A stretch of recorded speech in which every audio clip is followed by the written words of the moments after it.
Когато семената покълнат и започнат да растат, отстранете по-слабото растение от всяко гнездо, за да осигурите достатъчно място и хранителни вещества на по-силното да расте. Ако помещението ви е студено, можете да пресъздадете парникова среда, като завиете разсада с домакинско стреч фолио, докато покълне. Направете няколко малки дупки на фолиото, за да минава въздух и не стягайте фолиото прекомерно върху формата. Когато семената покълнат и достигнат трети-четвърти лист, отвивайте разсада през топлата част от деня, а вечер го покривайте леко с фолиото. Това се нарича аклиматизиране и продължава няколко дни, докато младите растения се калят и са готови да растат без допълнителната топлина на парниковия ефект. Ако имате зимна градина или парник, може и да не завивате разсада.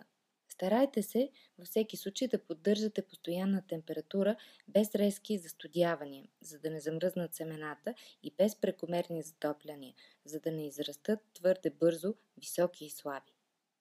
Поливайте редовно, но не наводнявайте, не използвайте силна струя, за да не отмиете семената и да не нараните младите растения.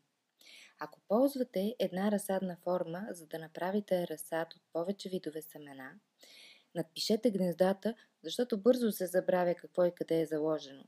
Можете да използвате специални табелки за маркировка или да отрежете част от пакетчето семена, на което е видно какво е растението. Всички пакетчета от серията Лактофол Ботаника имат предвидена част на гърба си за маркиране на разсад. Отрежете я и обозначете с нея разсада си. Разсадът ще бъде готов за пресаждане след около 30-40 дни, в зависимост от семената, които посеете. Младите растения могат да се пресадят навън след края на пролетните слани, което средно за България е около средата до края на месец април. Следете прогнозата и проверявайте обичайния край на пролетните слани във вашия регион.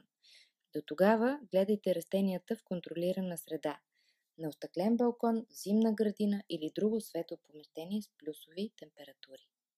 Всичко необходимо за да направите и вие разсад можете да намерите на страниците на нашия онлайн магазин на адрес www.botanica.bg.